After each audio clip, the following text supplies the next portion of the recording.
Investment manager explains why 99.5% of Americans can never win. This was a very enlightening article. I'm going to read a couple things and I'm going to make a comment. There was a manager who wishes to be anonymous who wrote most of this. I don't know. Then there was another commenter called Professor William Dumoff from the University of California at Santa Cruz, whose research was part of this.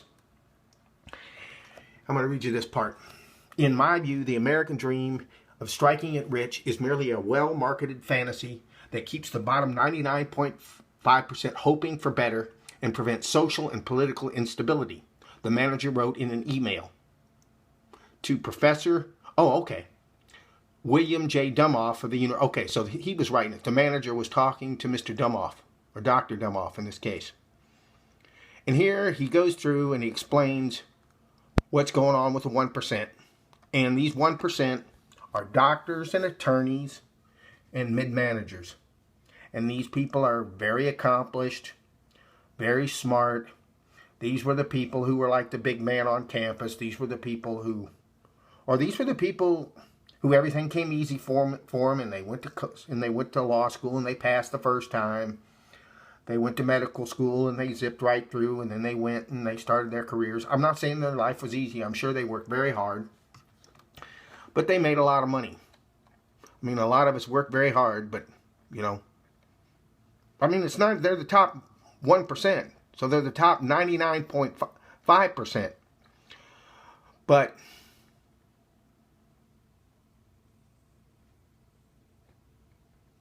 here, unlike those in the lower, let's say this is his conclusion on these people. Unlike those in the lower half of the top 1%, those in the top half, and particularly the top 0.1%, can often borrow for almost nothing, keep profits and production overseas, hold personal assets in tax havens, ride out and down markets and economies, and influence legislation in the U.S. They have access to the very best in accounting firms, tax and other attorneys, numerous consultants, private wealth managers, a network of other wealthy and powerful friends, lucrative business opportunities, and many other benefits. Most of these bottom half of the top 1% lack power and global flexibility and essentially well-compensated workhorses for the top 0.05.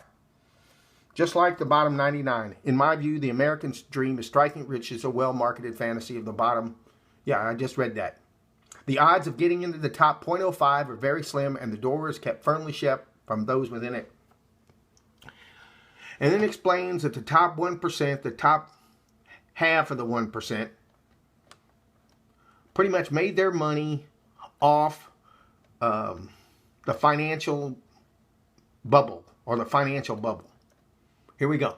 I think it is important to emphasize one of the dangers of wealth concentration, irresponsible ability about the wider economic consequences of their actions by those at the top. Wall Street created the investment products that produced gross economic imbalances and the 2008 credit crisis. It wasn't the hardworking 99.5. Average people could only destroy themselves financially, not the economic system. There's plenty of blame to go around, but the collapse was primarily due to the failure of complex mortgage derivatives, CDS credit swaps, cheap Fed money, lax regulation, compromised rating agencies, a government involvement in the mortgage market, the end of Glass-Steagall Act in 1999, and an insufficient bank capital. Only Wall Street could put the economy at risk, and it had an excellent reason to do so. Profit. It had huge profits in the buildup of the credit crisis, and huge profits when it sold itself as too big to fail, and received massive government and Federal Reserve bailouts. Most of the serious economic danger the U.S. is struggling with today was by the top 0.1% who benefited greatly. Wow. Well, let's finish this off. Not surprisingly, Wall Street and the top of corporate America are doing extremely well as of June 2011. For example, in Q1 of 2011, America's top corporations reported 31% profit growth and a 31% reduction in taxes, the latter due to profit outsourcing to low-rate countries. Somewhere around 40% of the profit in the S&P 500 came from overseas and stayed overseas, with about half of the top 500 corporations keeping their headquarters in tax havens. If corporations don't repatriate their profits, they pay no U.S. taxes. The year 2010 was a record year for compensation on Wall Street, while corporate CEO compensation rose by another 30%. Most Americans struggled. In 2010, a dozen major companies, including GE, Verizon, Boeing, Wells Fargo, and FedEx, paid U.S. tax rates between 0.07 and 0.92 and 92.2%. So that's less than 1% to 9%. So an average of 5%. Production, employment, profits, and taxes have all been outsourced. Major U.S. corporations are currently lobbying to have another tax repatriation window like that in 2004, where they can bring back corporate profits at a 5.2% rate versus the usual 35% corporate tax rate. Ordinary working citizens with the lowest incomes are taxed at 10%. I could go on, but the bottom line is this.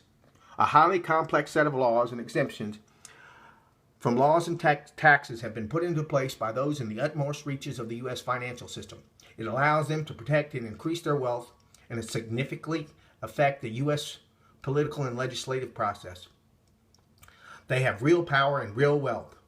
Ordinary citizens at the 99.9% of the bottom 90 are largely not aware of these systems, do not understand how they work, are unlikely to participate in them, and have little likelihood of entering the top 0.5%, much less the top 0.1%. Moreover, these are at the very top. Moreover, those at the very top have no incentive whatsoever for revealing these rules. I am not optimistic. Well, there you have it. So now we know why everybody's so angry, because 99.5 of us are overworked and overstressed and really have no hope, because there's a few people who are profiting from the system. So all these people, when you start criticizing anybody that's doing well, you say, well, you know, they're just as stressed as you are. They're just as hard. And that is true. If I'm at, let's say, if I'm in the top 60%, that means 39.1% of those people are working harder than me, made more sacrifices, and in the main, that's true. But that small percentage of people that people aren't aware of, that don't know anything about, they're the ones that are causing the problem. So I'd invite you to read this article and spend some time studying this, because this is a serious issue, and we need reform. We need change. We need drastic change, and I don't think it's going to come in my lifetime. I don't think any of this is going to change. But I found this very enlightening. Bye-bye.